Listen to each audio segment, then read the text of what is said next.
the meeting. And before we do, I wanted Jeremy to make some opening remarks, our director, if you will. Thank you, Madam Chair. So, an opening announcement. Good afternoon. I'm Jeremy Smith, Director of Regional Planning for the record. Thank you for joining us. Due to the social distancing requirements enacted in response to the COVID-19 pandemic, Regional Planning Governing Board meetings will be hosted in this virtual setting until further notice. The safety of regional residents, employees, and elected officials are important to us, and we appreciate your patience as we journey through this virtual meeting together.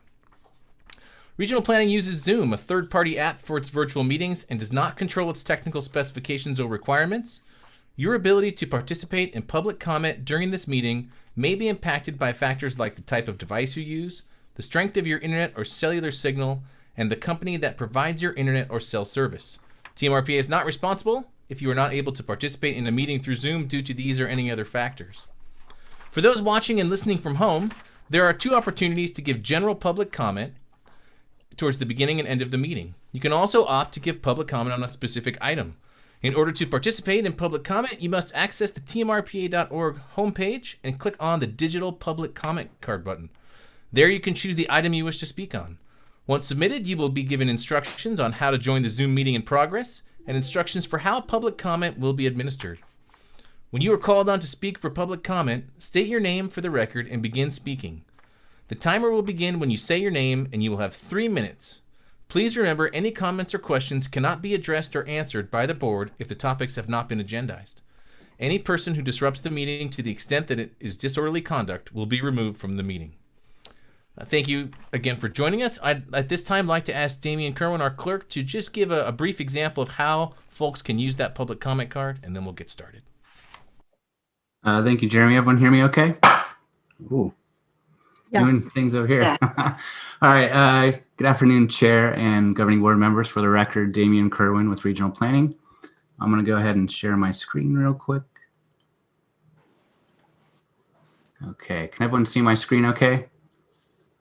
Yeah, we can. Perfect. Okay. So if you want to fill out a public comment card digitally, you just go to tmrpa.org and you simply go right here where it says to access the digital public comment card. It's going to take you guys through it briefly.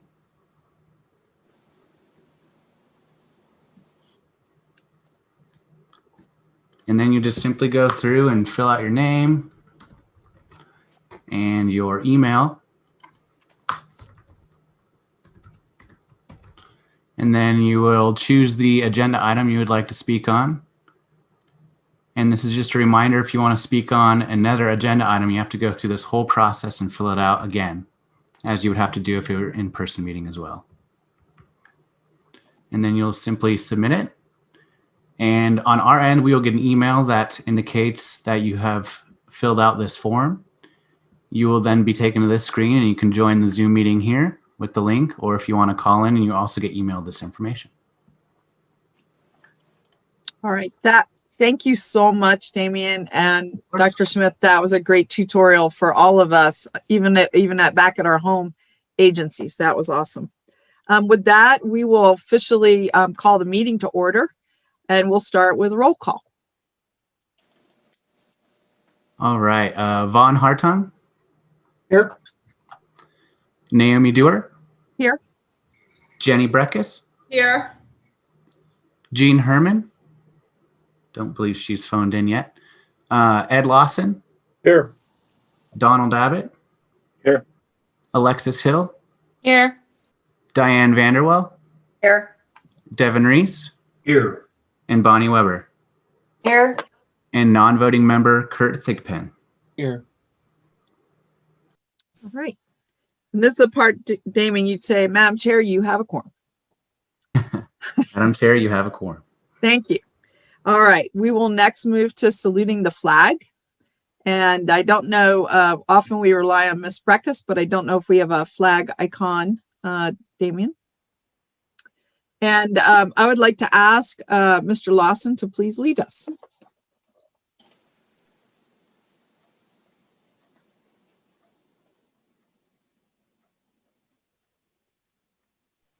You're muted, Pops. Hey, I'm already finished with it. I'll start over. I pledge allegiance to the flag of the United States of America and to the republic for which it stands, one nation under God, indivisible, with liberty and justice for all. I think I missed a, but Nicely done. Thank you so much. We're moving on to the next agenda item, which is approval of the agenda, and I am looking for a motion. Move to approve. Councilmember Second. Reese. Weber. All right, so we have a motion from Mr. Reese, second from Ms. Weber. All in favor? Aye. Say aye. Any opposed? All right, motion passes unanimously. We're Madam moving Chair, on to approval of the if I may- minutes. Madam Chair? Item 4. Yes. Yeah, can I please interrupt? Yeah, we were planning to do a short introduction for a couple members. Oh, I apologize. Thank you. You bet. That was the moment. We missed the moment. So we have a number of new members joining us. I believe this is their first meeting, and I'm going to start with Alexis Hill. Alexis, if you could just wave. I think this is your first official meeting. Welcome both to your new position on the county commission and to your appointment to our board. Just for those who don't know, Alexis is very passionate about her job. She's already called me about regional planning items, and she hadn't even shown up for her first meeting. So that's how much she wants to be here. I'm just going to ask Alexis, could you just do a quick intro for those who may not know you as well as I do? Oh, sure. Hello, everyone. I'm so excited to be part of this governing board, and I'm really excited to tackle all these really pressing issues in our community with planning. I grew up at the city, or in the city of Sparks, and I have been passionate about serving my community since I was very young, and have worked at the city of Sparks as a planner. I also worked at the city of Reno for close to 8 years, and I'm very excited to be at the county to represent the Incline Village, Crystal Bay, and Northwest and Southwest Reno. Thank you. All right. Welcome aboard. We love having you. Let me ask, Diane Vanderwell, did you get officially introduced? Did you get an opportunity to introduce? Yes, you did last meeting. Thank you, Madam Chair. Right. I just wanted to check, and I was trying to recall, and I do recall now. We have one other new member, which is Kurt Thigpen. Kurt, welcome, and also congratulations on your election. As a new school board member, I'm sure you dove right into the deep end of that world. Would you mind unmuting yourself and telling us a little bit about yourself? Sure, I'd be happy to. Very grateful to be appointed to this board, even though it's a liaison role. I'm happy to share what's going on, all the great things at the school district. I represent District D of the Washoe County School District. That is from the airport to Collin Ranch and as far south as Huffaker Lane. I think this is a great role for me to be here with you all. I've been very interested in the safety of our students, and pedestrian safety, things along those lines, and got a lot of great things happening for our students, and just happy to be here. Thank you so much, Kurt. We're really looking forward to your input. And I heard you say, I'm just a non-voting member. And we don't live by that. We always included our quote non-voting member. The reason you're on this board is because the school board's critical to what we do. And what we do has a big impact on the school board. So it goes two ways. And, you may participate in every item. We look forward to your input. And we also have a special place on the agenda for you to give a report should you so choose. Okay, so welcome. Next item we're going to tackle, I think I got everyone. Did I miss any new members? I think I got everyone. We'll tackle approval of the minutes. I'm looking for a motion. Move to approve. Madam Chair, Okay, I if I think may. I heard Mr. Hartung moved and I didn't hear the second. I'll second. Vanderwell. All right, Ms. Vanderwell. All right, we have a motion and second. Is there Madam any Chair, if I may, discussion? before Madam- the vote. Yeah, it sounds like there is some changes or needs.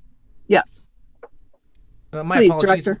We just we know that there's a mistake. We noticed that Norm Azevedo was actually present at that meeting and he is not listed. So we'd like to amend them to include that information. Okay, very good. And then Ms. Weber, did you have a change? No, I did not. Thank you. I Okay. didn't. Yeah. Okay, Here. excellent. All right, so we have a motion for an amended minutes and a second. All in favor? Aye. Aye. Any Aye. opposed?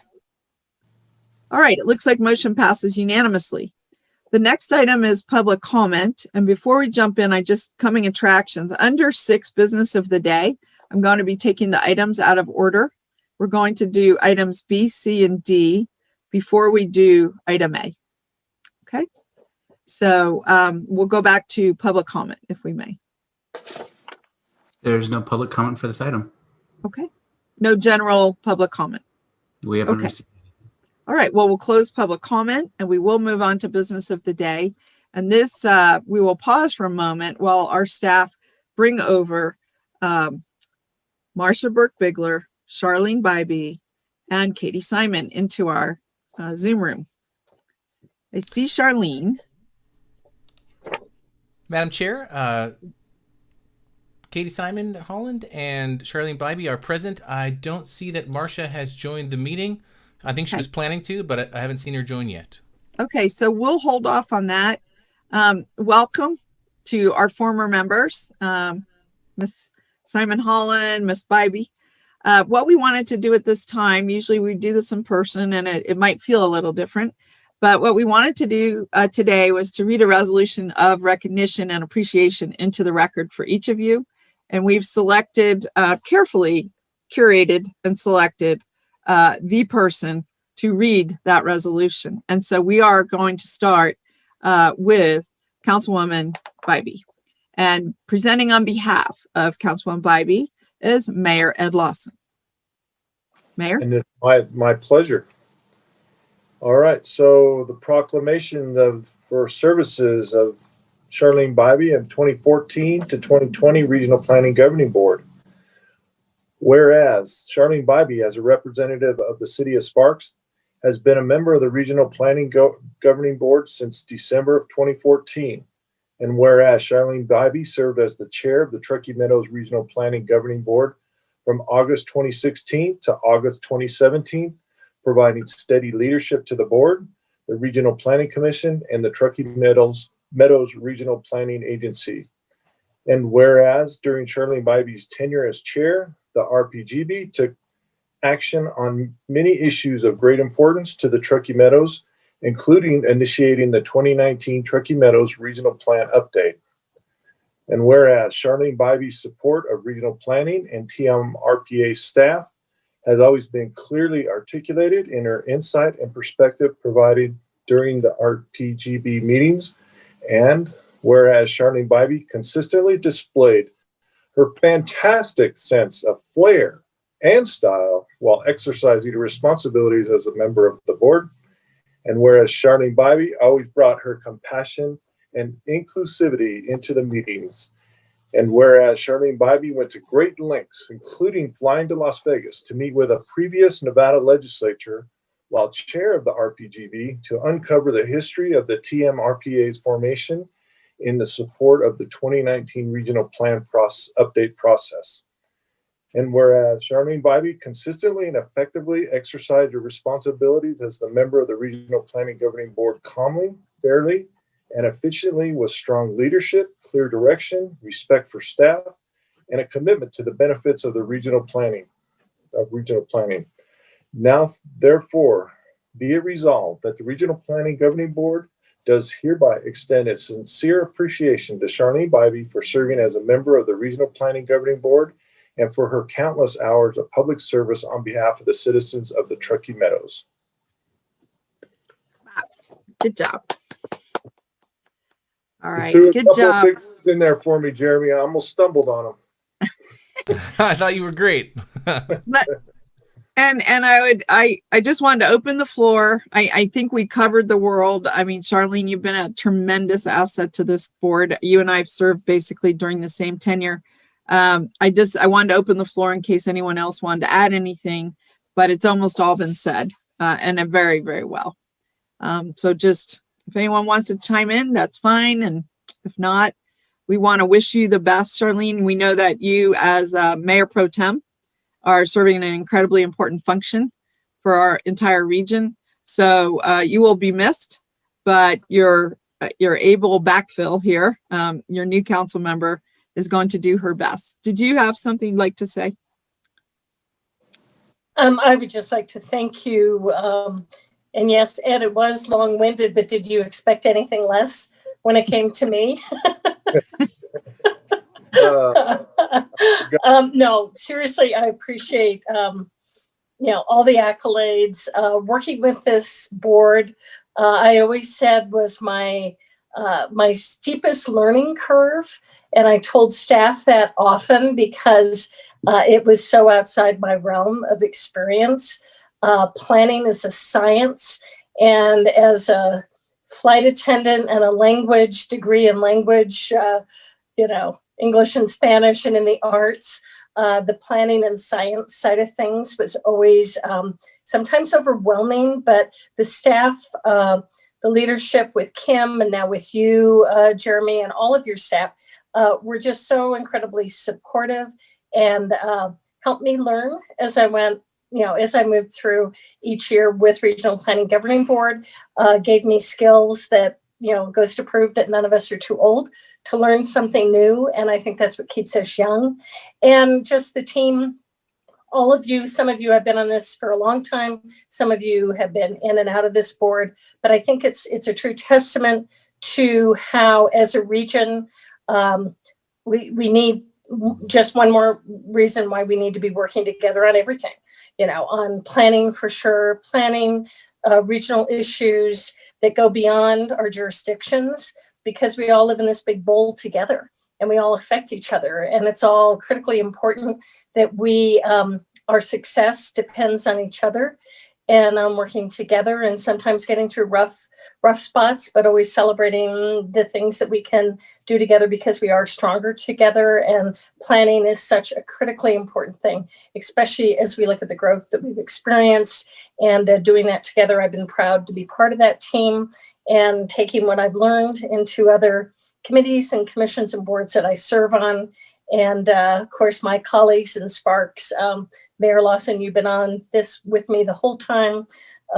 Councilman Abbott, you've been there for quite a bit of the time, and I was so pleased to be able to move off the board and leave it in totally able hands of Diane, Councilwoman Vanderwell, who has way more experience in planning between the county and the city. So she comes on so prepared, and just thank all of you and wish you all the best of luck as together we all navigate all the changes in our community and moving forward. And I'll be watching what you guys are doing. And thank you again. I appreciate the acknowledgement. All right. Thank you, Charlene. And thank you for your leadership while you were chair.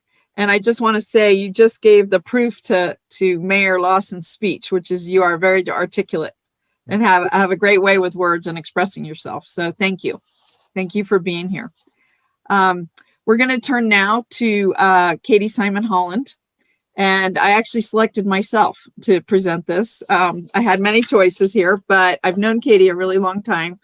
And she was, I'm thinking it goes now 16 years that we've been working together. Longer, I knew you longer, but 16 years we've been working together.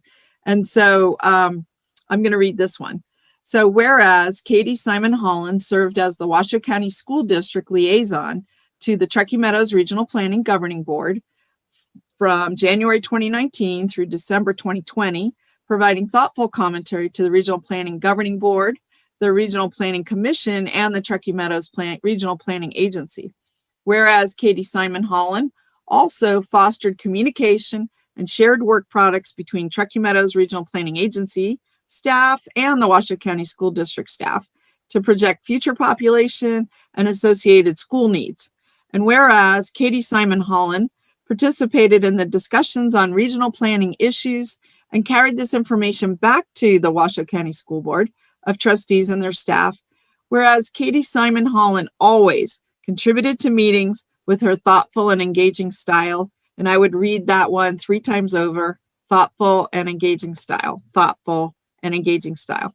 And whereas Katie Simon Holland brought a wealth of experience from her time serving our community as both Washoe County manager and as an elected member of the Washoe County School Board. And whereas Katie Simon Holland engaged with TMRPA and other regional partners in the promotion and use of the COVID risk meter in our region's time of need. Thank you so much, Katie. You brought so much to that project. And whereas Katie Simon Holland provided valuable feedback and ideas during the 2019 regional plan update. And whereas Katie Simon Holland always sought to put students first and foremost, striving for a regional approach to educational success, and I will say a regional approach to everything. And now, therefore, be it resolved that the Regional Planning Governing Board does hereby extend its sincere appreciation to Katie Simon Holland for serving as the Washoe County School District Liaison to Regional Planning Governing Board and for her countless hours of public service on behalf of all the citizens of the Truckee Meadows.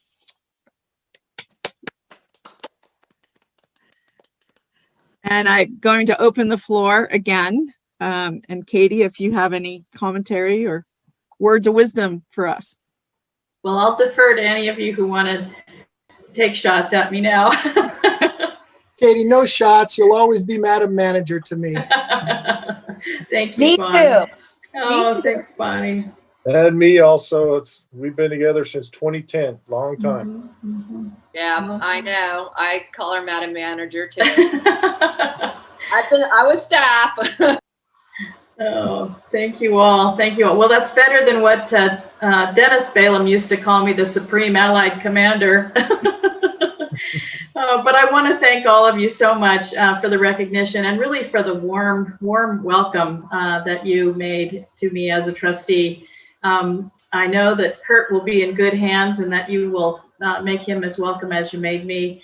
I'm so proud of the work that the Regional Planning Governing Board has done, and Jeremy and team and Kim before him getting that regional plan update completed. And it's really a document that we can all be so proud of in this region. It's thoughtful and it's forward-looking and very strategic. And I think it's an amazing achievement to get that update done. I know you all have a lot of really challenging things on your plates, and I'm always there to help you and support you and really fight the good fight with you. So thank all of you for your public service. I think, as I've told many people, everyone should run for elective office because it's important. It's important to know what it feels like to be on the end that you all are on, and so I will always share that with you. And I thank you for all of the time that you spend giving yourselves to this great effort. And thanks again for making me welcome. And thanks for the recognition. Oh, you bet. You bet. Thank you for being here, both of you, sharing the beginning of this meeting with us. You are not required to sit through our 2-hour meeting, which is one of the benefits of moving off the board. But we love seeing you here today. So thank you for joining us. Stay as long as you want or leave. No feelings either way. And when and if Marcia joins us, we will turn back to that. And so with that, we're going to move on to our agenda, the rest of our agenda. And before we continue on, I just wanted to give everyone a time check. Mr. Hartung, so very good at this. We have at 4 o'clock, the governor is going to be making a presentation on, I believe it is further on COVID related vaccination issues and such. And I know a number of people want to make sure that they get to see that live versus later. So we're going to try to end today by 4. So we may truncate some of our items, but we don't have a lot of deep items. So just with that in mind, just keeping that in mind, we'll move on with our agenda. So we'll go back to the item 6A, which is a presentation by the regional. Yes, I'm sorry. Yes, Jenny. I put a request into the chat if we, I didn't see that. We have a problem, and the problem is that the Historic Resources Commission longstanding meeting is these same days at 3 p.m. And like Mr. Bob Zine ahead of me, it's hard to be on this board and that body, and They are very married to their meeting time. And I was wondering if we could move on to I think it's 6E, the staff item about the regional plan, because the regional plan is our big mission, and that's really important to me to.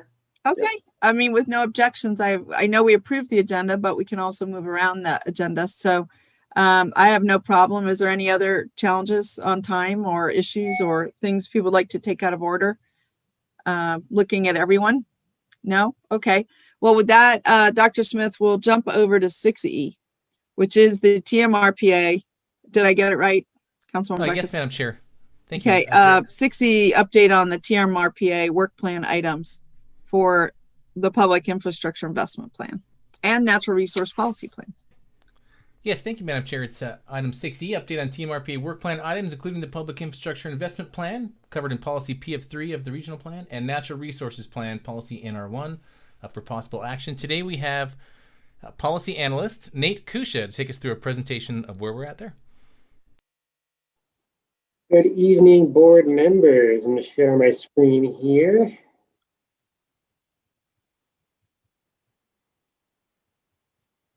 All right. So as Jeremy mentioned, this is an update on our work plan items, specifically the Public Infrastructure Investment Plan and the Natural Resource. So as many of you know, in 2019, we updated the regional plan, and we did a complete overhaul of the policies to more align with our NRS requirements for regional planning. And among these requirements are the public facilities and services and natural resources, and the policies there were also overhauled.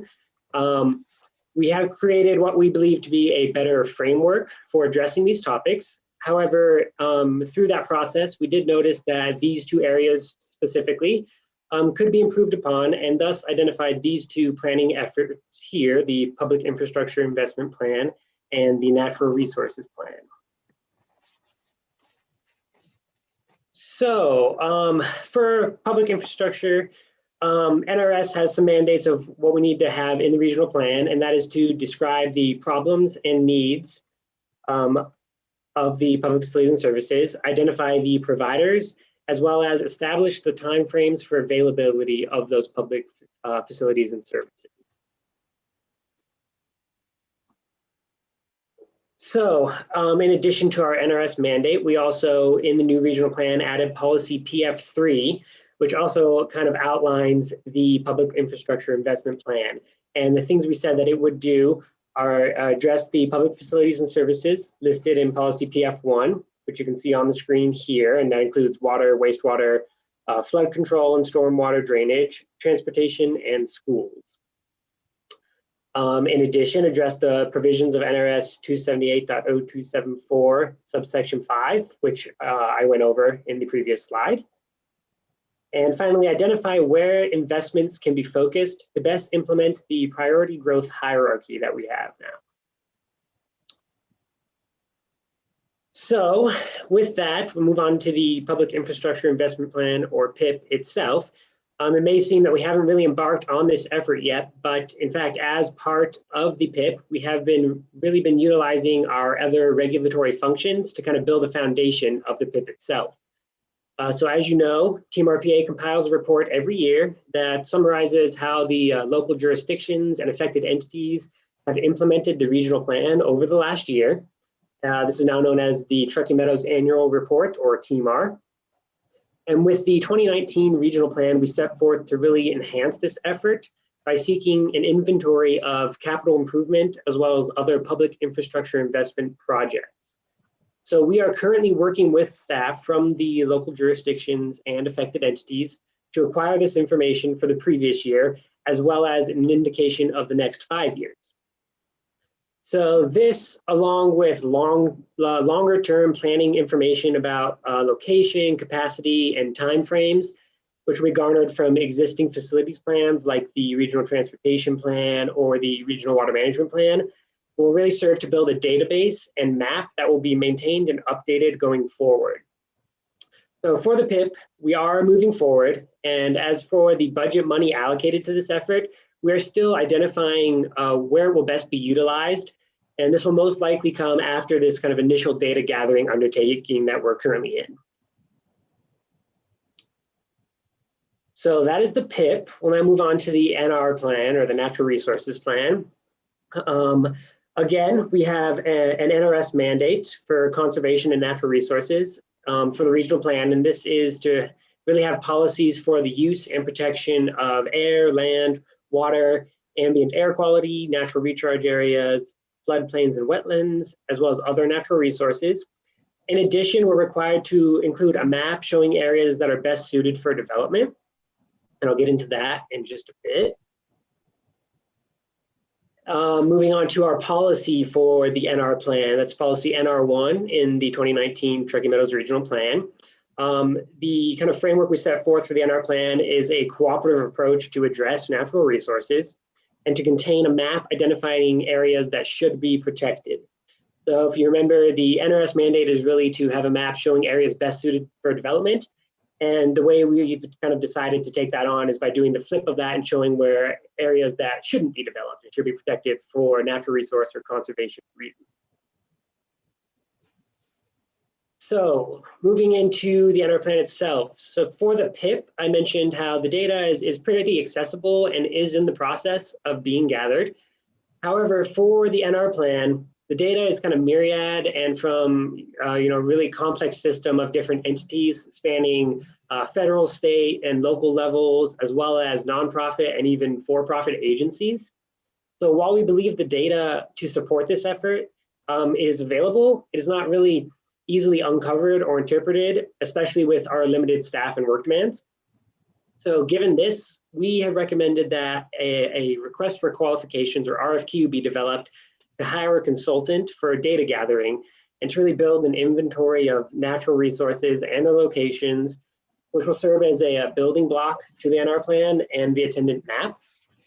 For this RFQ, we are really looking for someone who has kind of a wide view of the agency authorities of natural resources and how they're connected, and is able to gather the relevant data that we're looking for, which really comes with these things on the screen here you can see. We're really looking for kind of the contact information for the data provider, an accounting of the types of data available from a given provider, an accounting of the periodicity of data updates so that Team RPA staff can consistently update data layers with new and updated information, an accounting of the kind of data access restrictions, such as if a data is proprietary, and finally, an accounting of the regulatory authority or jurisdiction of the data providing entity.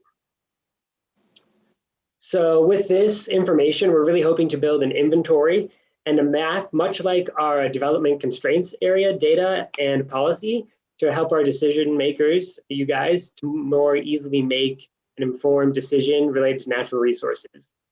As part of our analysis for project, we use our DCA overlay, and that we pop up, on any project that comes up, and it shows us pretty easily if there are any constraints to be aware of, kind of very visually. And that's what we're really hoping to get out of the data from this kind of data gathering effort. And in the end, we're hoping to create like a living document that will be regularly updated and maintained by Team RPA staff.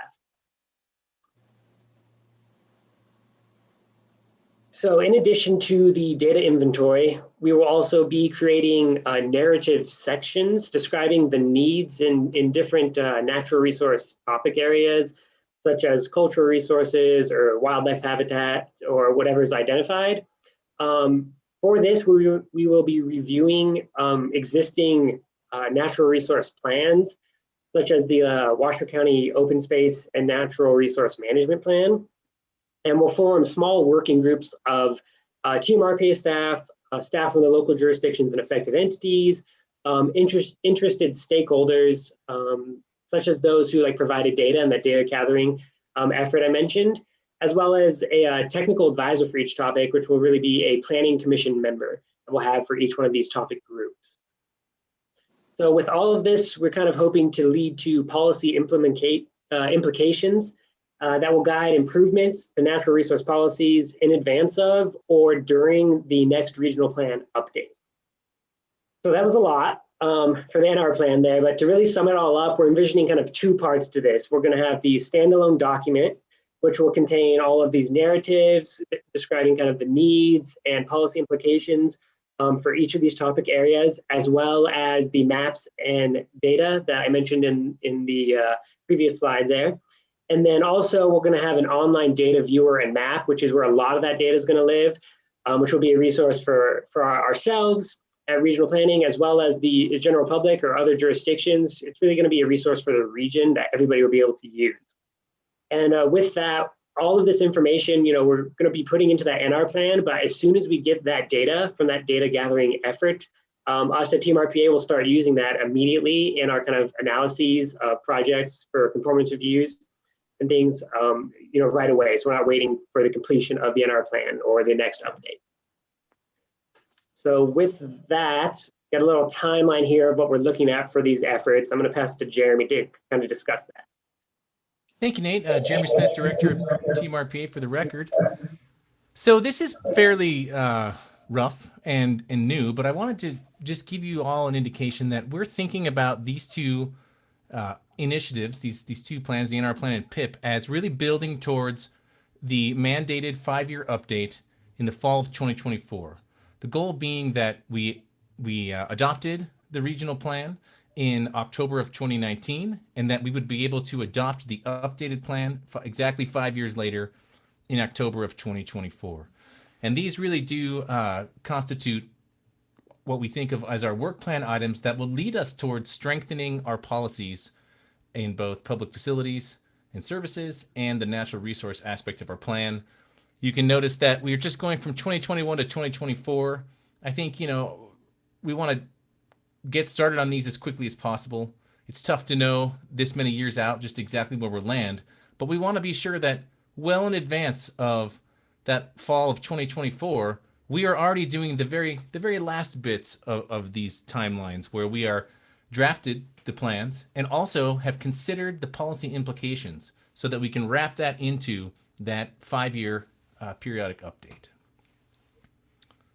So this will probably change, but we wanted to make sure you knew that we're thinking about the end game, which is getting that plan updated. Thank you. Great. All right. Is that, I'm sorry. Yeah, just real quick, there's a proposed motion on the screen here, and we're available for any questions you guys have regarding the PIP or the NR plan. So are these two separate motions you want here? I think we'll take them as just one motion. So if you have feedback you guys want to provide, you can add that there. So it'll be a move to accept with feedback as well as the RFQ if that's the board's desire. Okay.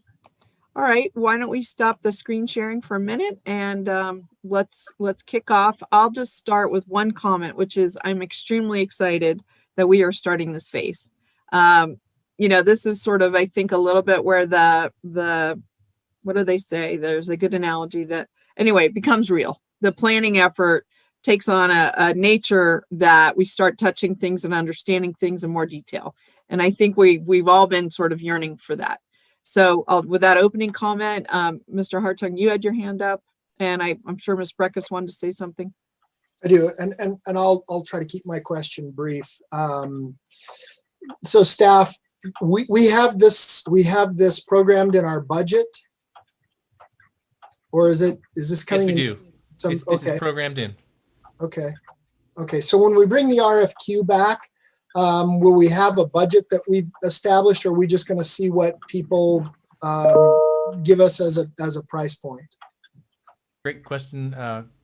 I think what we're thinking is up to $50,000 for this step. Basically, in total, across the 3 years that we were updating the regional plan, we received regional plan update and implementation funding. We've got roughly $130,000 of that we want to spend on these initiatives to further towards that 2024 update. And so we're thinking that somewhere between, I think, $30,000 to $50,000 can get this data gathering project going. Okay. So then my final question is this. You're going to bring the RFQ back, but who ultimately gets to decide will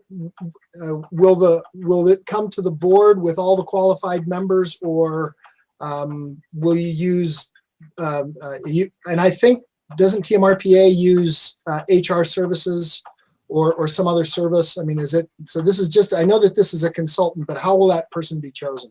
Typically, the way that we do that, great question, is we make sure that the RFQ itself is approved by this body, and then we put it out there and we go through a vetting process internally with Team RPA staff, and we can We've sometimes brought other agency entities on to participate in that vetting of those RFQs or qualification sets we receive. And then we would make a decision. We would have a scoring mechanism, that kind of thing. That's how we've approached it in the past. And so the only thing that I would suggest, and I don't know whether the board has an appetite for this, I think it would be wise to have a member work with staff from each one of the entities, a member from the city of Reno, a member from the city of Sparks, and a member from Washoe County. That would work with staff, because then that way we have at least a representative from all the member agencies to kind of look at those qualifications and make sure that someone isn't being moved forward or not being moved forward just based on pure qualifications, because sometimes you look at qualifications and we're not picking the right person. That's all I have, Madam Chair. Thank you. Interesting idea. We'll see what the board favors here. Ms. Breckus, did you have something to add? Yeah, thank you. Great presentation. I'm wondering if you move through each function, you could do little white papers to us. Maybe function is the wrong word. Each step, because when the first on the data gathering and the problem identification, for example, I just want to make sure that the inventory is moving forward to a path of, critical decision making for us. For example, I could see all this inventorying and chronicling, but not an evaluative model to connect it to, is it implementing the regional plan? And to me, that's going to be the heart of it. And I'm very concerned that you can inventory everything that's on the CIPs, but miss what's not on there. And I'll just say, for example, because I always like to talk from examples, is just the other day at the city of Reno, we did our annual local road special assessment, project area. And we know about 30% of our local roads are in failing status. And, so that's the transportation network. And I'd hate to see, well, we've got RTC's projects, the 5 years, and then the maintenance that isn't on there or deferrals, deferring maintenance items, they're not in the inventory. So I just want to, and likewise, I was just up looking at some power lines for NV Energy, so that's a, old aging infrastructure. But then as you move over to the natural resources one, that's going to be so broad. And I really wonder how you map some of that. Like, how do you map air? Right? We all know we've got the Clean Air Act, and that's a federal thing, and we have our role in it. And so I'm curious to see when you bring that scope back, it may be that needs some scope targeting to tying it specifically to the regulatory, actions that pertain to the regional plan and the land use and the built environment. So that, I think that's going to be an interesting way to narrow it. So I'm very excited. I just think that it's going to be a big, it's not as clear cut as a lot of planning efforts. Do your zoning code, do your master plan, even do a regional plan. It's very conceptual. And that was part of my problem with when we had the regional plan and we left it hanging out there. I felt it was a little bit hanging out, but I think you're being very thoughtful and upfront with everyone and saying, really, this is in the next 5 years. And I think that's very good, because a lot of times people want to promise and deliver something, and they set out unreasonable expectations and they rush and they don't do it thorough. So great. Thanks for the presentation. Others? Thank you. Any others? I'll just add, I'm excited about it. In a previous life, I was the state water planner and had to do a plan for the whole state. And so as part of that too, I ended up doing the natural resource plan for the whole state. And that was a much bigger lift in some ways, because you are, to your point, Ms. Breckus, it's the world, right? It's everything. It's not as targeted as one thing. And so Jeremy and I have done a little bit of brainstorming just about how do you even start taking this apart and getting it done. So I don't have all the answers. That was quite a while back. Things have changed. New tools are available to analyze resources. So it's just a beginning. But let me ask, first, let me recognize, it looks like Ms. Herman may have joined us. Is that right? Yes, thank you. Welcome. Welcome. Nice to hear from you. We're just on talking about the Natural Resource Plan 6E. We jumped around a little bit. Let me ask the group. Mr. Hartung made a proposal on the RFQ, which I guess you would say would be to form a committee to help evaluate the applicants. Is that right, Mr. Hartung?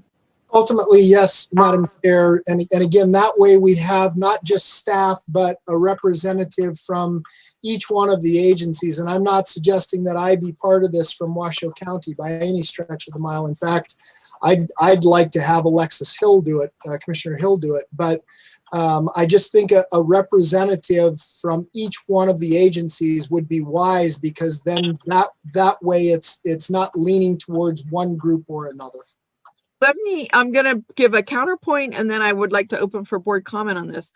And I really want to ask our attorneys. I know that if we make a subcommittee of this committee, that has to be a publicly noticed everything. So any meeting that subcommittee would have with our staff or without our staff, either way, would have to be a publicly noticed committee. Let me ask our attorneys to weigh in on that.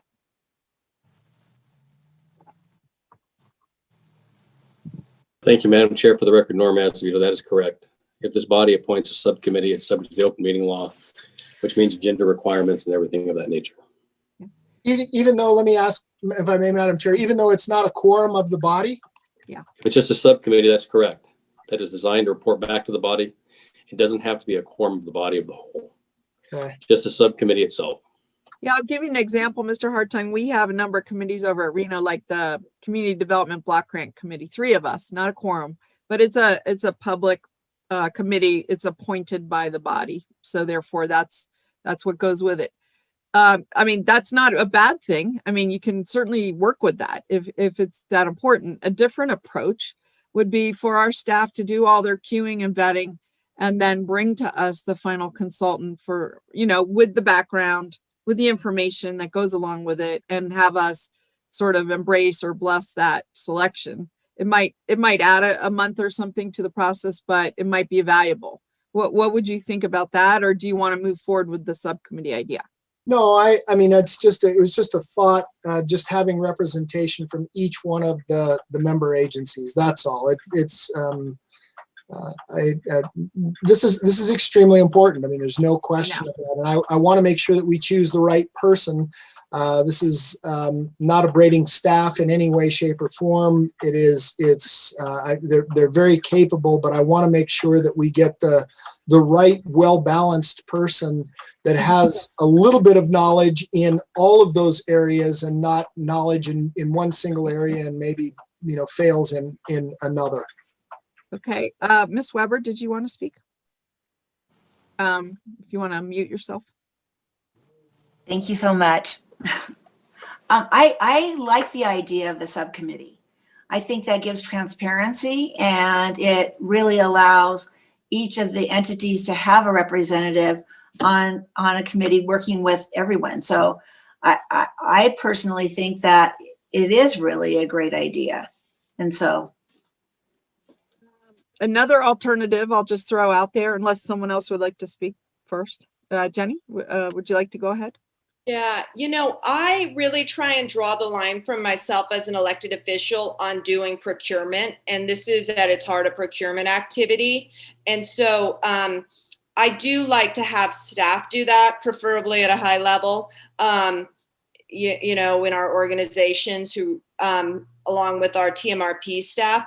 But I do believe that once those RFP responses come into the agency, they are public documents. And maybe that's a good way, is those who want to view them and look at them the same weekend that our staff gets them can have copies and look at the selection criteria and communicate to our community development staff, some thoughts that we might have, because they are public documents, and procurement in this manner should be a public sort of process. That's maybe a good middle ground, but I would not want to serve on a procurement scoring committee for RFQ myself. Thank you. And let me ask our attorneys again, if we did something like that, if the people self-selected, took the time to review the documents and sent their some input one way to our staff, not serial communication, but just one way to our staff, would that be okay? Thank you, Madam Chair. For the record, again, Norm Azevedo. Under the open meeting law, that would be fine. But what gets complicated is if there's concerns that the communications could become serial at some point, if there's an allegation the board members are talking amongst themselves. And so as you set it up is fine. Okay. But if the board members start talking, hey, what do you think about candidate or company B or candidate A, then you Right. get yourself into trouble that way. I mean, Okay. the last thing I would recommend this board do is take a course of action that would end up with an open meeting law concern over the selection of this particular consultant. Well, given what you've said, I don't see anyone else raising their hand. I'm tending, Mr. Thigpen, would you like to comment? Yeah, I think my yellow background is hiding my hand. Sorry, yes. This is kind of piggybacking on what Jenny said. At the school board, we don't approve any employees except for the superintendent and our chief auditor. But what we do is if we have a new chief executive, which we have one coming up for communication, I think chief public information officer, that is sent to the final candidate information is sent to the board, and then we can send questions within 5 days to staff, not to one another, if we have any questions or concerns. So that could possibly be an avenue for people to weigh in on a potential final candidate. Mhm. Well, I'm kind of appreciating where this might be going. I will just share that I tend to concur with Ms. Breckus in terms of policymakers taking the procurement role. I have no problem with us in other contexts selecting the people if we so want to, or ratifying a selection. I think that's great. Or what's been proposed here, providing input. But I will remind everybody, we're talking about a $50,000 contract probably, and I might reserve the greater public participation process for maybe something bigger. But I understand the first step is always the most important, and the information that you gather for the plan sort of sets a basis for the whole plan. So let me ask, is there someone who would like to make a motion to move forward and just see where we are at this point? Or I can do that, or Mr. Reese, you're looking thoughtful, having listened to everybody, Ms. Breckus, anyone, Mr. Hartung. Well, I mean, I'll make a motion that we, and it's okay if it dies. And then this way we kind of know where everybody stands. I'll make a motion that we create a subcommittee to, again, work with staff and vet those. This is not an employee. This is a contract. This is very different. And this is a major piece of our plan.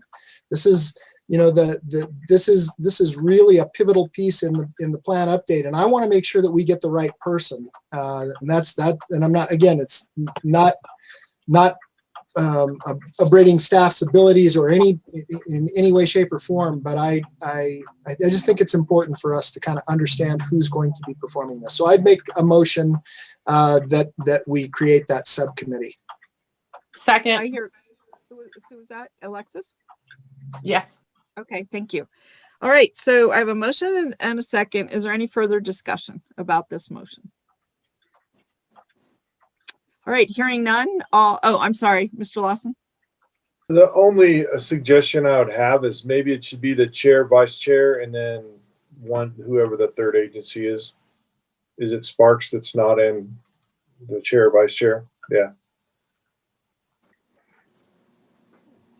And I have no issue with that. The only thing I thought is, from my perspective, I know my colleague has a great background in planning. She is a planner. She understands it from.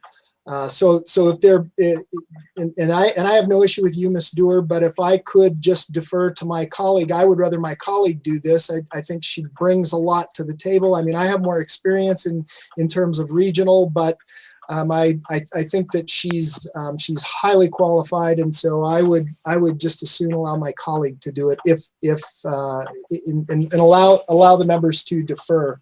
But I have no issue with that, Mr. Lawson. So what you're saying is part of your motion, you would ask the chair, vice chair, and former chair to either self-select or appoint someone in their stead to be on this committee. Is that what you're saying? Sure, I could look at that. Is that kind of where you're going? Okay. Does that make sense? I'm going to just weigh in.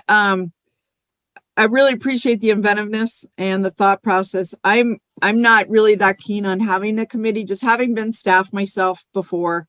You know, I put a lot of I guess confidence in our staff to make that selection. I would have no problem having input, reviewing the stuff, sending some information one way. I'm not sure. I think a public committee is the best way to go. So I just wanted to say that at the outset. If I don't support it, that would be why. But if people want to support it, that's awesome, and we move forward. So with that, let's call for the vote.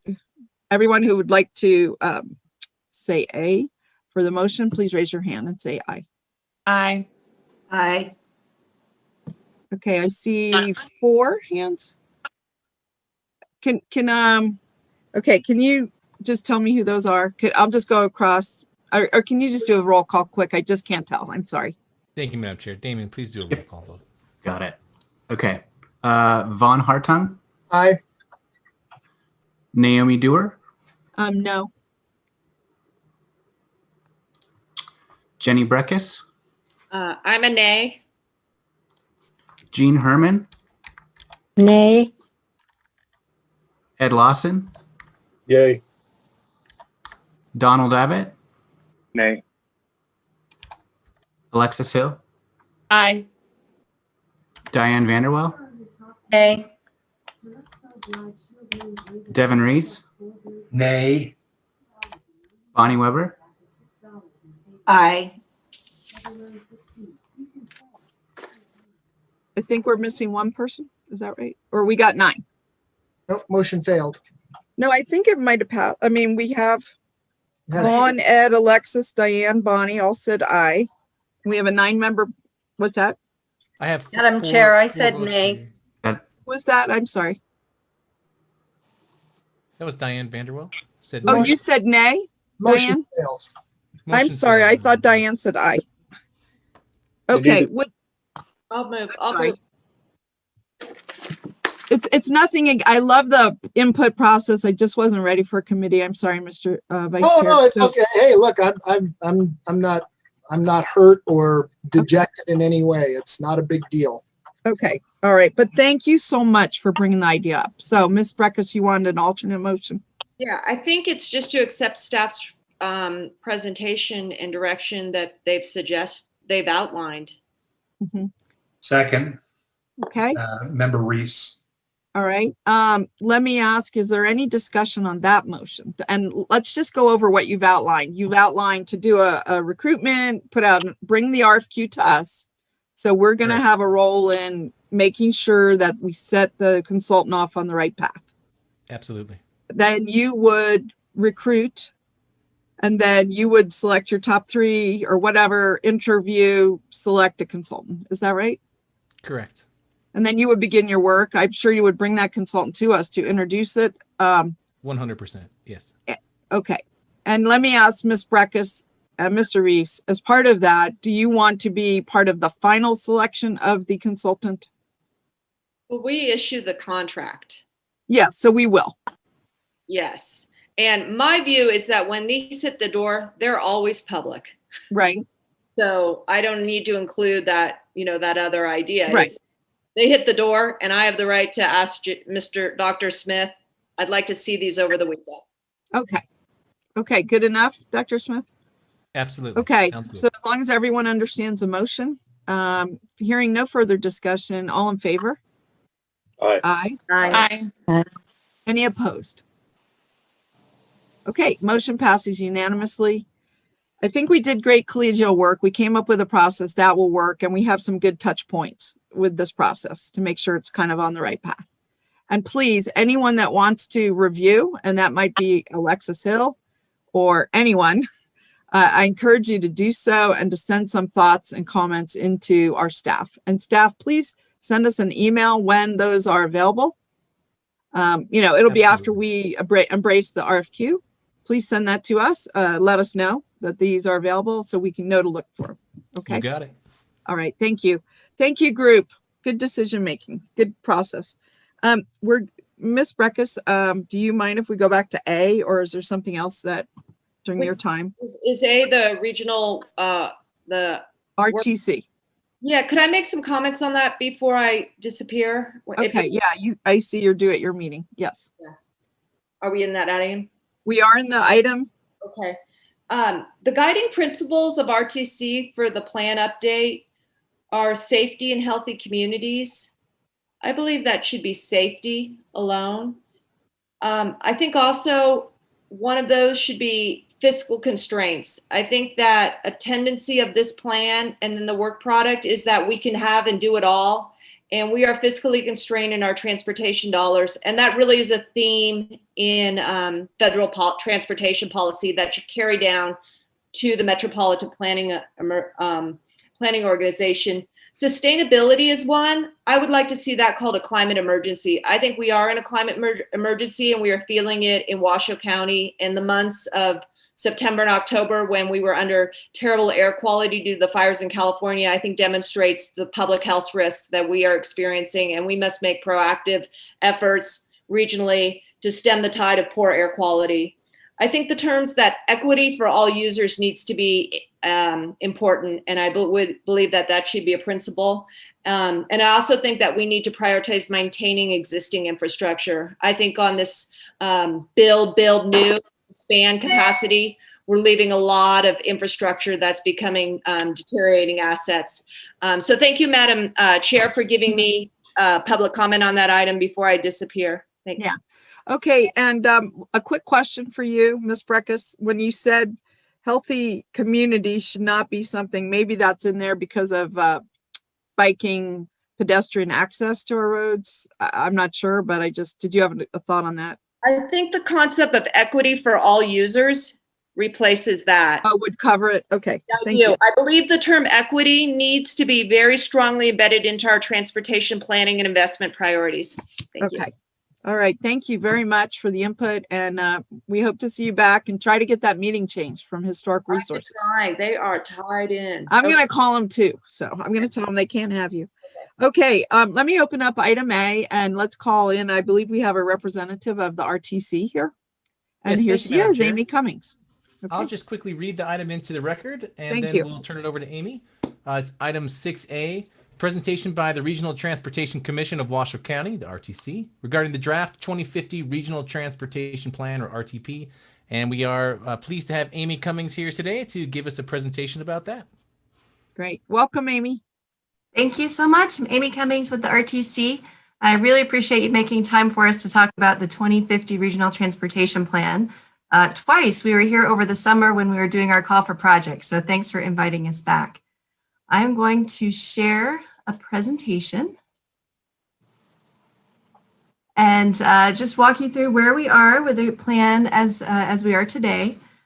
The purpose of this plan, it's a continuous planning process. We update this by federal requirement every 4 years. So now we are updating to the year 2050 planning horizon. And it is a community-based process, so we appreciate your input.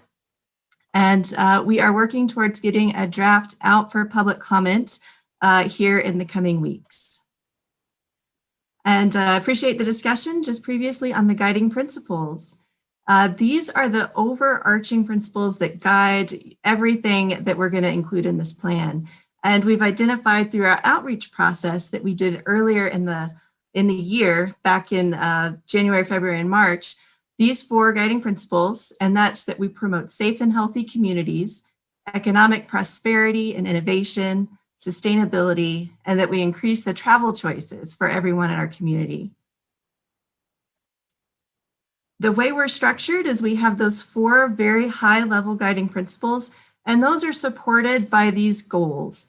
And each of these goals is a chapter in our Regional Transportation Plan document, and then it flows then into our performance measures. So we have an interconnected network to make sure we have a performance-driven process and that we're monitoring how we're doing.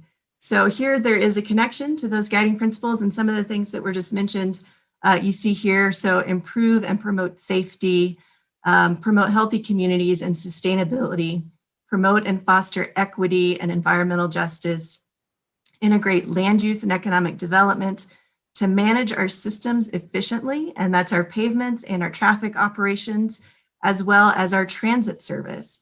to enhance our regional connectivity, focus on freight and goods movement, and that is one of the specific requirements from the US DOT, as well as to engage the community and to invest strategically.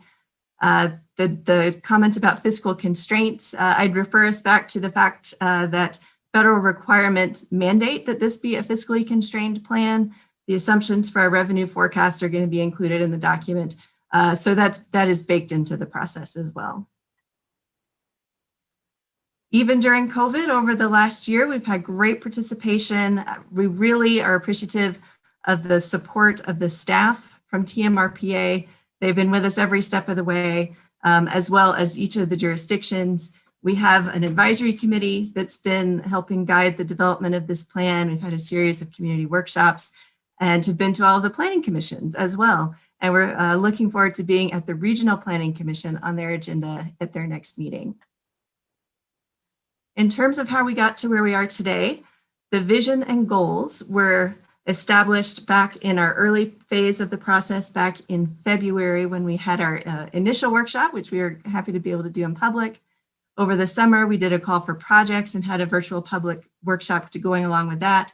And then another virtual public meeting to discuss evaluation of those alternatives. And that's what brings us to the draft package of projects that we have to share with you today. And this is divided into 3 different timeframes. The first 5 years of the plan, this becomes our Regional Transportation Improvement Program, a separate document that gets into more detail of how we'll fund each of these projects. But most of them are in development right now. As you all know, it takes a number of years to get from concept to construction on most of these major projects. So many of these are going to be familiar to you. We have a couple of zoom ins that we can make. We do want to get started on the design for some of the projects coming out of our South Meadows study here on Steamboat, Geiger Grade, and South Virginia.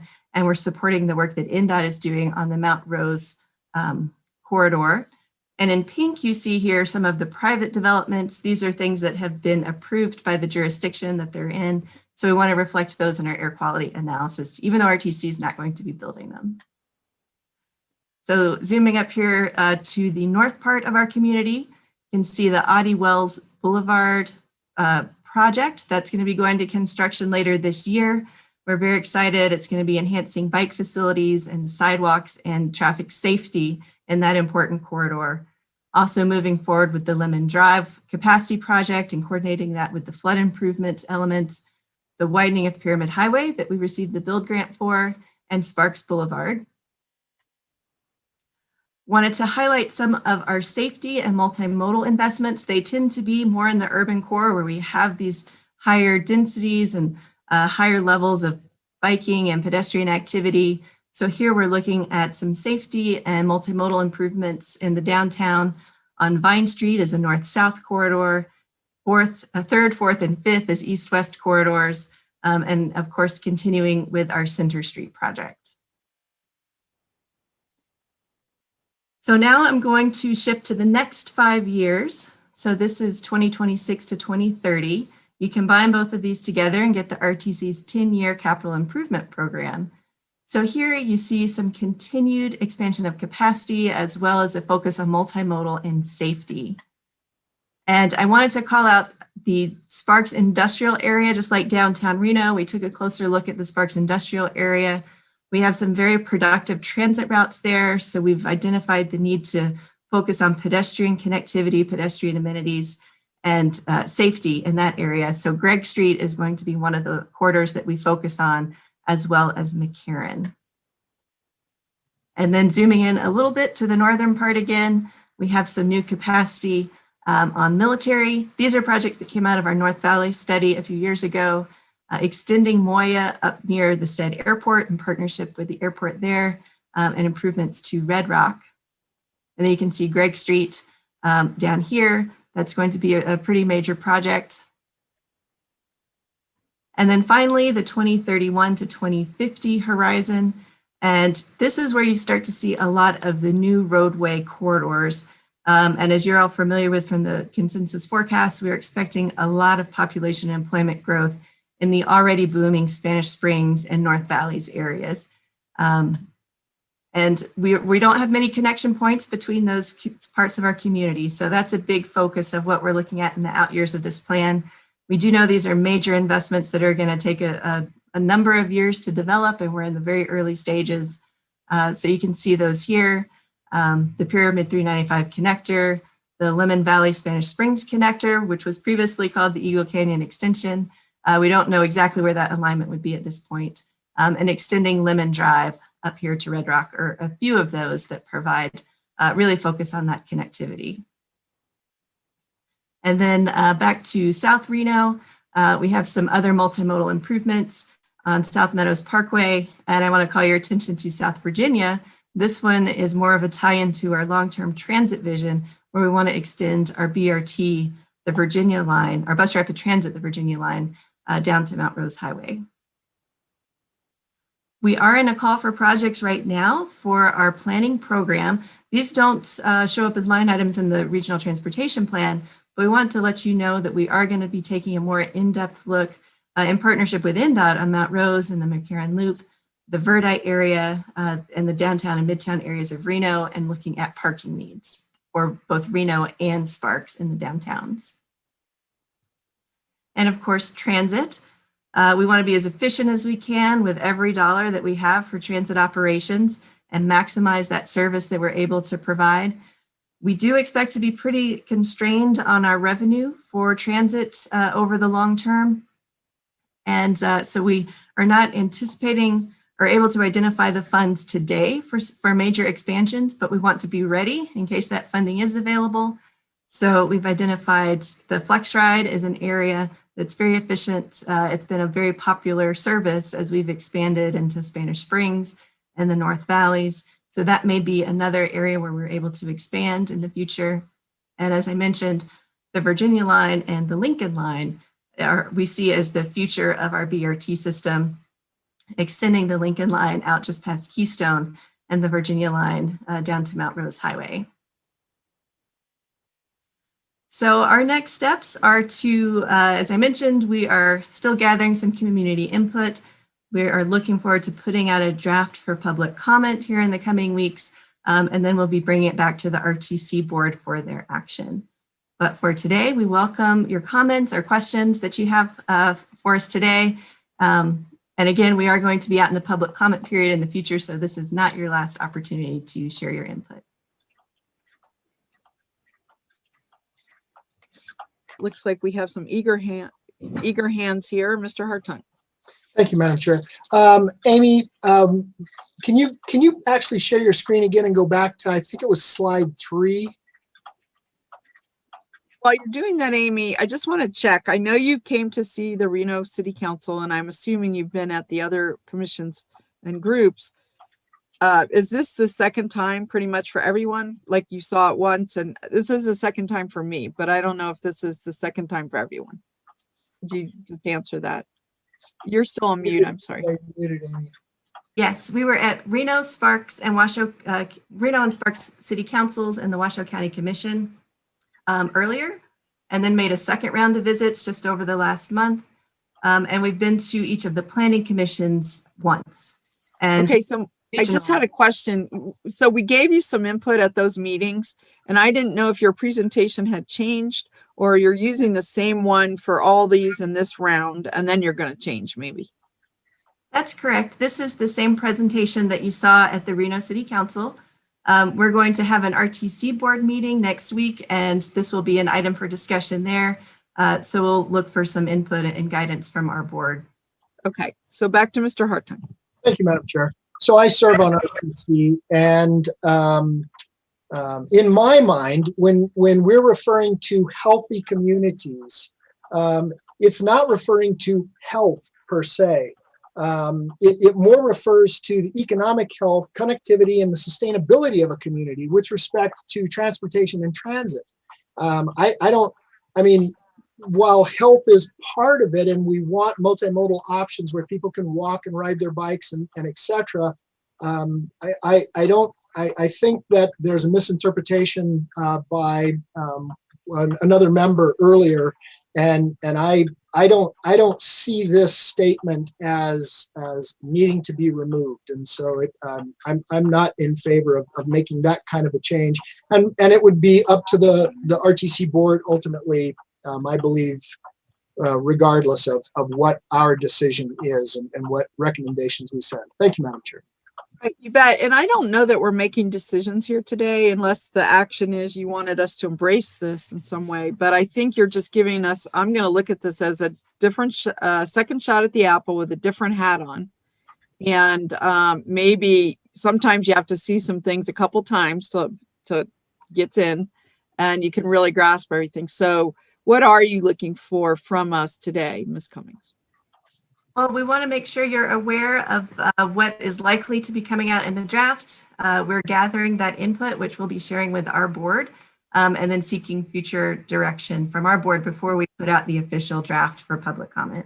Let me ask you, and this is something I often ask, so this is nothing special to RTC, but when you get that public input, how do you record it and keep track of it and know whether you decided, for example, the conversation we just had with Ms. Breckus, Mr. Hartung, one said change this, the other said, no, I don't think so.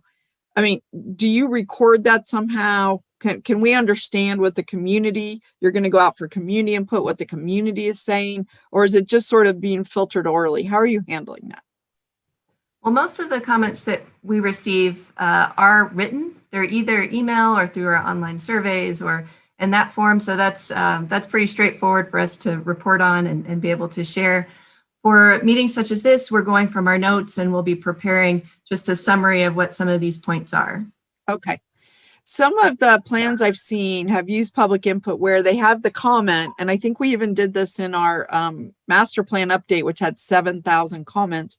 We actually had the comment and then we said disposition, either already done, we can't do now, consider for later, or we changed the thing. And it's just a thought of how to handle public comment in a different way that you might consider. That, I'll share that. Any other board comment on what has been presented to us? Thoughts? Mr. Thigpen, I don't know that you have actually seen this at the school board, so you might have some fresh comments. No, this is the first time we're seeing it, so I appreciate it. I don't have any immediate thoughts right now, just being this is the first time, obviously I'm looking at it. I guess my question would be around pedestrian safety and how that's incorporated into this long-term plan, especially around our school zones. I'm still getting up to speed on our limitations there and responding to constituent concerns around the work being done around our school zones to improve safety. So if you have any thoughts around that, I'd appreciate it. Thank you. And as part of our financial forecast here, and it's reflected in our current 5-year plan, RTC uses federal funds to fund the Safe Routes to School coordinator positions with the school district. And there are just critical partners for us. I know they're at our Vision Zero task force meeting, which is happening right now. And they are seeing a very similar presentation to provide their input as well. When we have a particular project in development, we do reach out to the Safe Routes to School coordinator and the school district, our colleagues there, to make sure we're addressing needs in school districts. On the 4th Street Prater Way project, as an example, that was a big deal, as 4th or Prater Way and Sparks did have a school on it with drop-off zones. So we do work to make sure that that's accommodated in our designs, and are looking at that as a part of the regional partnership with all the entities. Anyone else like to comment at this point? I don't see any hands. I'll add one last comment. When I last saw this plan, I happen to agree with Ms. Breckus on 2 of her points, and that was that I think equity has to be emphasized. And so where we use words like promote and foster, I think those are kind of soft words. And I think I would put in some more action-oriented words. Potentially, you have promote and foster equity and environmental justice. I mean, those words sound good, but I guess again, I would encourage you to strive for equity, or I don't even know what the right word is. You're the planner, but just more of an active verb, perhaps, that would go with that. That would put some emphasis on it. The other issue is about, and I'll say again, Ms. Breckes' comment about climate emergency. We've been discussing at City of Reno, and I don't know about the other jurisdictions, that we are, City of Reno, meaning our region, has been the fastest warming place in America for 30 years. We've recently been taken over by Las Vegas. So we are now the second fastest. We're still, top 5 for the whole country. And that warming, it ties right back to air quality and, what's happening in terms of ozone, which ties right back to the RTC plan and travel. And you guys have done excellent. I love those pictures of your electric buses and such, really encouraging the transportation. But, I think to get sort of an emphasis to that, not just sustainability, but really some urgency to the issue, I think might help the plan, help focus the plan a little bit. Because at the end of the day, it's all these cars that are probably creating the greatest, the concrete too. But those two things, the concrete and the cars, are having the biggest impact on our climate. So what do you think about that? Well, I appreciate that comment. We do address in our chapter about healthy communities and sustainability, climate very prominently. We talk about the state climate initiative that's currently underway, talk about the City of Reno's climate action plan that is in place, and the many ways that RTC can be a part of that. Our electric bus program is a big component for us to make sure that our internal operations are reducing emissions. And also our alternative modes program, so that we're giving people those other ways to travel. They don't just have to drive, and they can do it safely. So these things are all very interconnected. And we see our bicycle and pedestrian safety investments as a big part of that picture. And what concerns me too, just as a final point on this, is that our air quality for 40 years has been challenged. We'll just start to maybe meet air quality standards and they increase the standard. We're just out of compliance again. We've done all kinds of things like the wood stove program, and no burning and so on. But again, it's what you do, the transportation aspect, I think, has the biggest effect. And so you as the single agency can probably have a huge impact on that. It really affects our economy. I've heard of companies that could not move here because of our air quality standards, because they have to treat higher. It costs more to work in our valleys.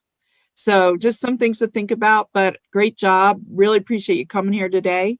I'm looking to wrap up this item unless there's any final comments from anyone.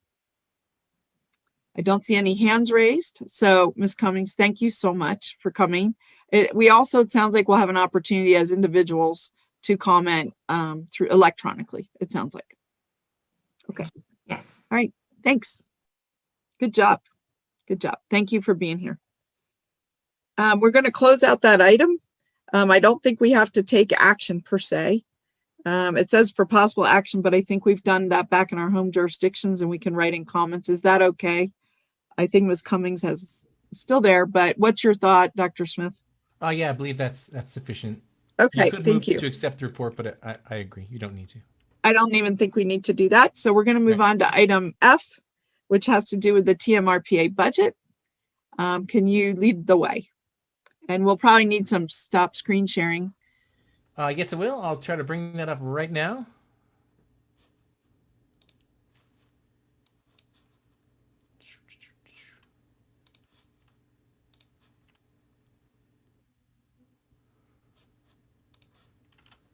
Madam Chair, let me read the item into the record first, and then I'll share the screen. How about that?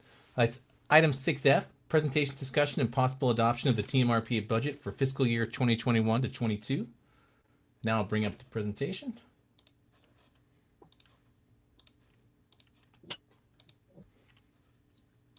Do that. Okay, are you all capable of seeing that screen there? You see it? Yes. Excellent, thank you. So, Director Smith, for the record, I'll be giving this presentation, talk about our budget outlook. So we're going to propose a budget tonight, which you've probably seen in the packet, and it is based on our discussions we've had at both our October and December meetings. So hopefully you're kind of tracking with where we're at. But before we go into the dollars and cents, I just wanted to run through kind of a timeline of accomplishments that we've been able to pull off since we updated the plan back in October of 2019.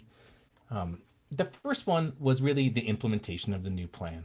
And so there's quite a bit of work to talk to the jurisdictions and the affected entities and get that back and forth in terms of bringing those existing plans into conformance with the new regional plan. And so we've actually gone through that process with all of our jurisdictions and affected entities. And at this point, happy to announce, as of the last Regional Planning Commission meeting, actually, all plans are now in conformance with the regional plan per that analysis. So that was a big effort that we got through, and it's really good to have that done. Also, we have really been trying to, there's been changes, obviously, with me taking over as the director and, staff changing what our responsibilities are. And so and the new plan. So one of the things we've been trying to do is really focus our agency efforts on meeting our mandate as described in state law. That was a big emphasis of the regional plan update, was looking at the contents of the regional plan. And we want to make sure that we're hitting everything that is required of us by the law. So areas that we're actually working on to make better.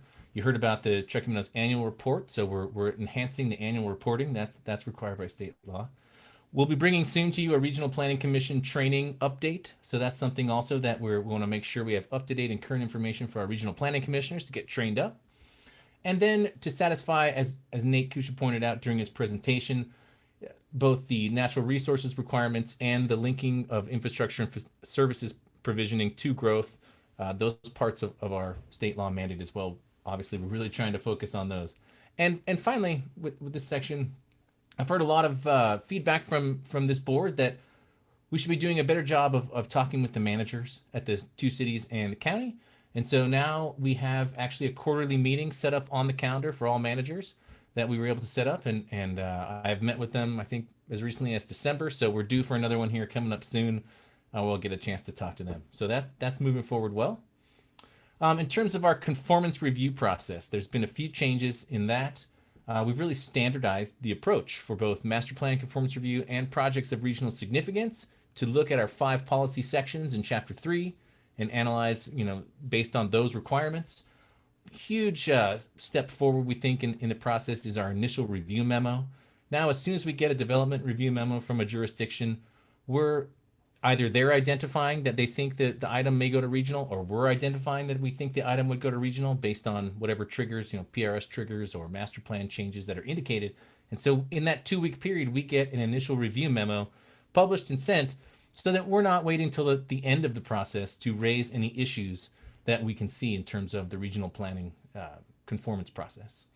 We've also added a new section where all the materials we receive for our, in service of transparency, all the materials we receive for a conformance item are now being put into a submitted materials location online in association with the agenda and packet for a given meeting. So everyone, anyone can see that material in advance of the meeting. And we've been really trying to, with the IRM, initial review memo, and just in general, interact and collaborate with staff at the local jurisdictions. We held a Regional Planning 101 to meet everyone, make sure we knew who's who, how does the new plan work, again, bring them up to speed on that. We're working to really establish good data sharing mechanisms between the jurisdictions and the work we do in terms of spatial modeling. We rely on the local jurisdiction staff to help us true up our tentative maps, planned unit developments. Do we have the right zoning, all that kind of stuff. So we're always working on that. And I think Chris has actually now gone to a pre-application meeting. So that's not something we have typically been doing, but because it was, potentially triggering a regional response, we showed up. So we're trying to get involved early. We've also updated the Truckee Meadows annual report. You saw that several meetings ago, but it's this beautiful thing that Shani Souza from our staff has been able to put together in an amazing way with graphs. We've got enhanced data tracking. I think what's really important is that we have begun to create a consistent record year over year for things like unit absorption by jurisdiction or by regional land designation. Land use changes. What is changing from what to what? So are we gaining open space or losing it? This kind of thing. And we will be able to, over time, look at those trends. And that can help influence how we want to prioritize our policies and try to either combat challenges or emphasize some of those opportunities. So we have a continued evolution of the TMAR request. As you heard, state law does say that we're supposed to provide a summary of the CIP information. We as an entity, as an agency, have not been doing that. So we are going to get in there and we're asked now in this round for a pretty simple spreadsheet. I think it's going to be iterative and back and forth, but we are going to attempt to continue to get that information and be able to summarize it by time and space so that we can really start to analyze where we are investing in our community in terms of infrastructure and services. Let's see here. And it will help with our greater initiative of the PIP, which will look at both expenditures we've done, kind of near-term expenditures that are planned, as well as those 20-year, long-term facility plan type plans. Okay, the consensus forecast. This is something we do every 2 years. We were able to complete the 2020 consensus forecast. It's a long-range forecast of population and employment. We got it, thanks to all of your good help, updated into Appendix 4 of the regional plan. And we've actually accomplished the spatial disaggregation and provided the model years of the forecast by the traffic analysis zones to the RTC. We're in the process of leveraging that information to support the regional water management plan update and the regional effluent management team. So tomorrow I hope to put that together and send it over to Jeff Curtis of that, and they can use that in their effluent planning efforts. So that's been great. I will tell you, I'm an optimist, and so I probably did underestimate the toll that trying to do the director job and this modeling job would take on me, and how difficult it would be. It's very difficult. And so you'll see as we go forward, one of the things that we really want to try to push is GIS help at the agency and using some of our available fund balance to bring in some help and start that process.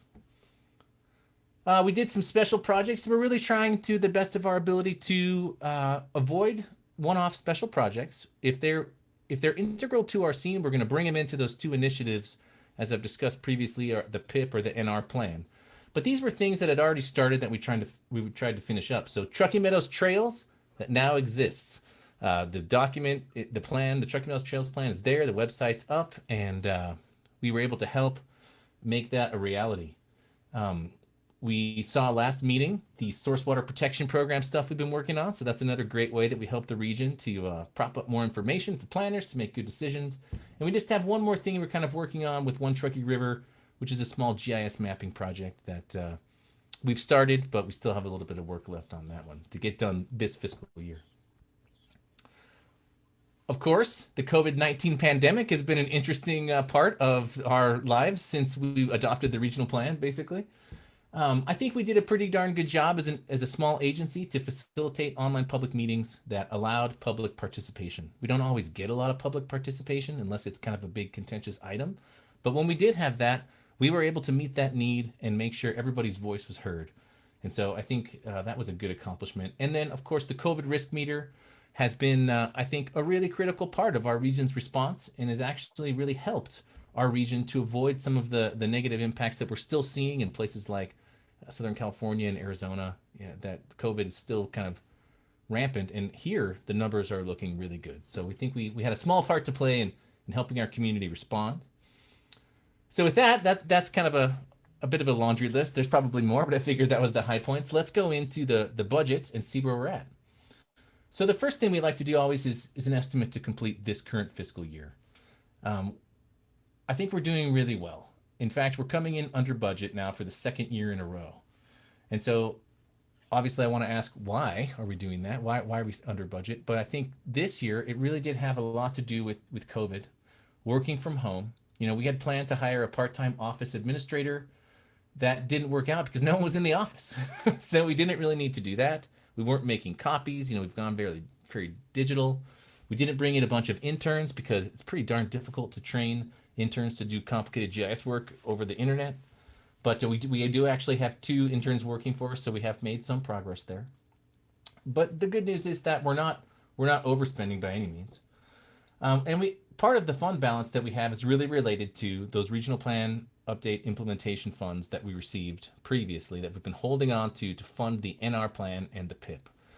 And I think the reason that we've been holding on to them is because obviously we want to do a good job of spending that money. We don't want to just spend it because we have it. We want to make sure, to the conversation I heard earlier at this meeting today, we're spending it on the right thing.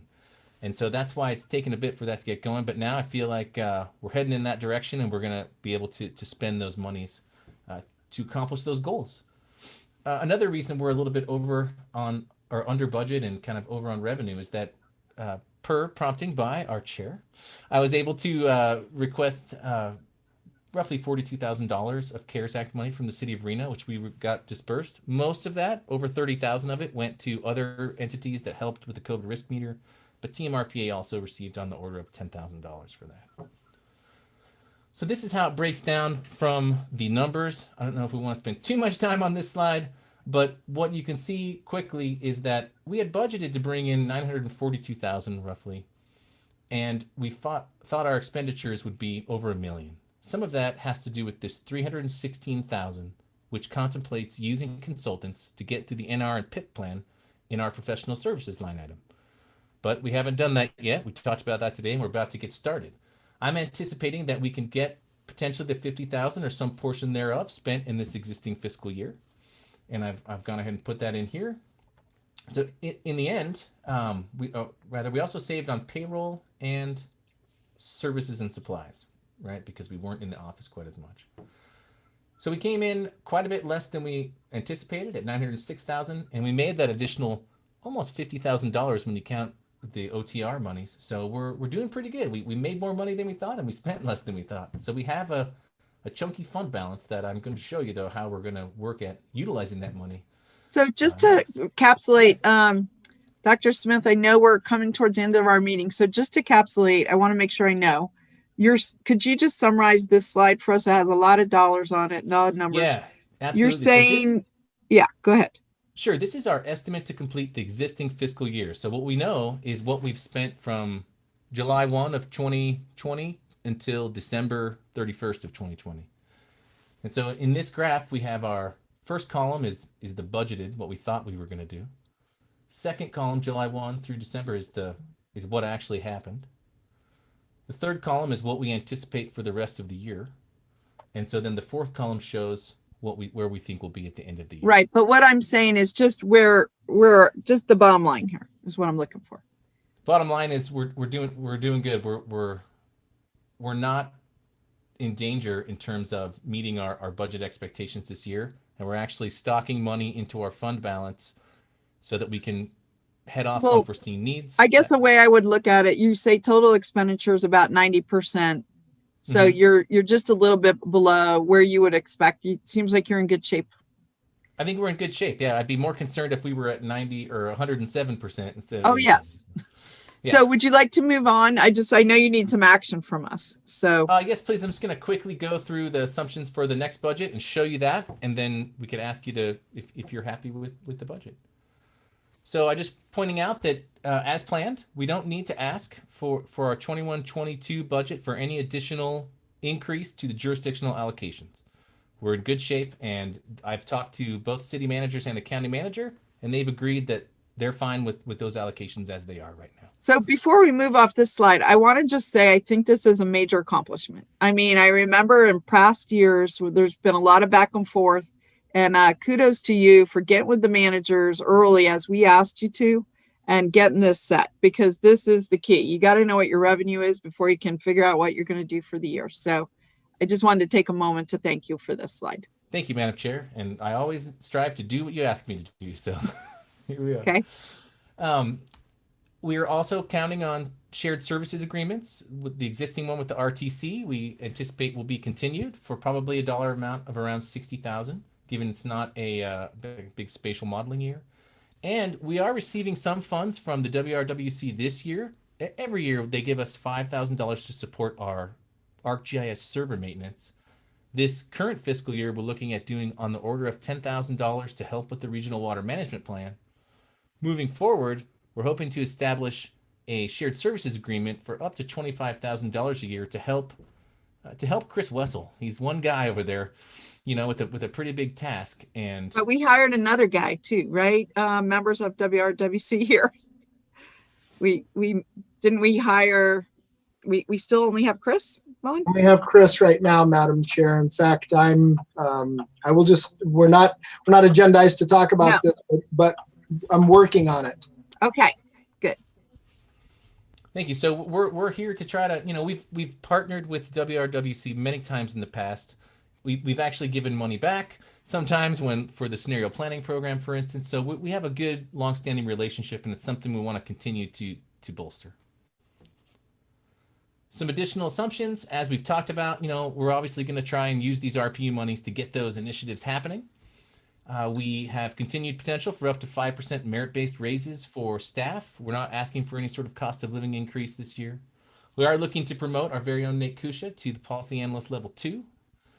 Hiring a part-time GIS technician to help with RTC and WRWC efforts, and really to make sure that our development tracking and modeling is spot on and ready to go quickly. Connie, or Zyla, as she goes by, and is her real name, is our bookkeeper, ZRB. And so she's been working with us for, gosh, I don't know, about 6 years now. She moved out to, she's been doing our bookkeeping remotely. It's been an interesting challenge, but it sort of prepared us for COVID, so that was nice. And we have everything as a record, but she's actually moving back into the area. So I would anticipate that we might be able to ask her to do a little more to help us in the office, since she's already familiar with our filing and all that kind of stuff, and get that little bit of office administrator help. And finally, we're going to continue to try to get interns in. We think that's great for us and great for them, and keep that program alive. So with that, I'll leave this. There's a lot of numbers again, but this would be our proposed budget.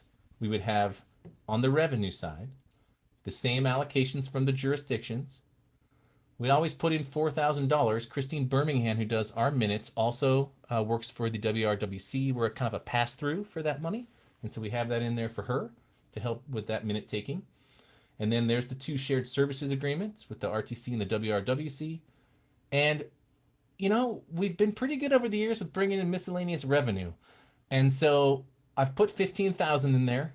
I guess that's optimistic, but this year we got on the order of 50. So I think we'll find ways to get a little bit of additional monies to come into TMRPA as well.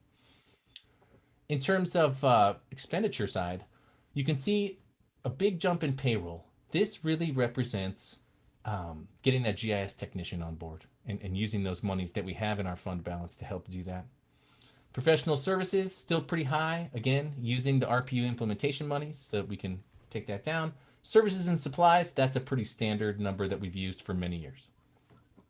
In the end, we will use about, if this all goes as planned, around $95,000 of our existing fund balance. And most of that, the lion's share, will be going to those regional plan, PIP, and NR initiatives. In the end, we're still left with a very healthy fund balance.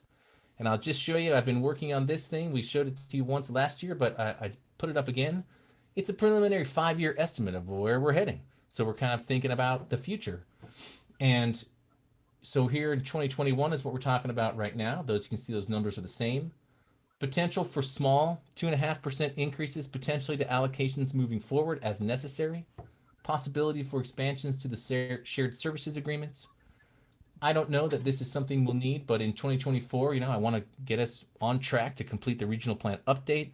I don't know that we're going to need that much money. I put it in there as an option, but maybe some additional funds to help make sure we meet that goal.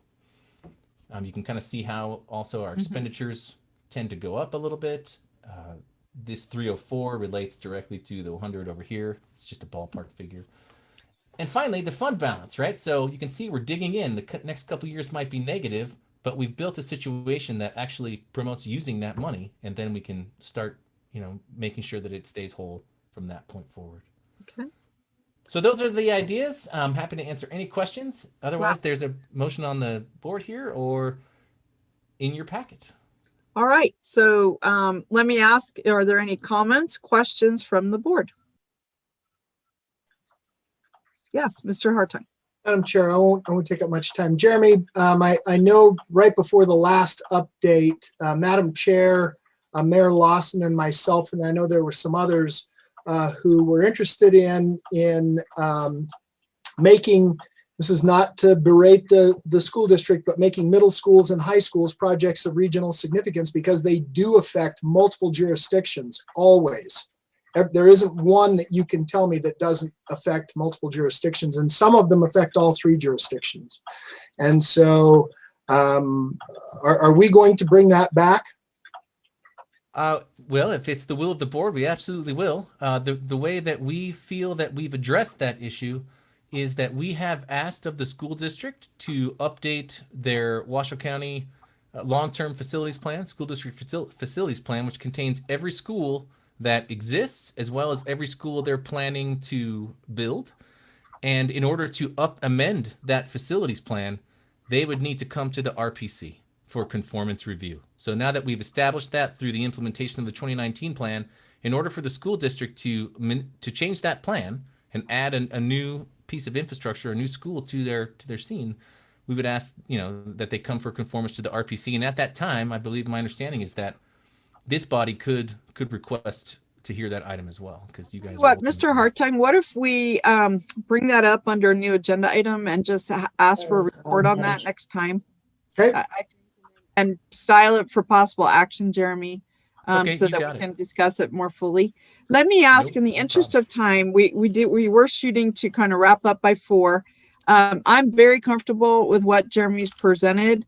I'm particularly happy to see the extra emphasis on GIS. I think our region, I will share with you, at Reno, we have 1 GIS person. The county is much more blessed, more robust, but I don't think we can have too much. And this agency is highly, highly dependent on it. So I'm glad to see that. Let me ask, are there any kind of wrap up comments? And then I'm looking for a motion to adopt or accept. I think it's adopt though. Possible action, adopt the budget. Adopt, So please. any final thoughts on this? Yes, Mr. Lawson, Mayor Lawson, excuse me. Jeremy, good job holding the line. That's always important in my mind. And then I'll make the motion to adopt the budget as presented. And then after this vote, I have to leave. I've got to be over at City Hall. Second from Councilmember Reese.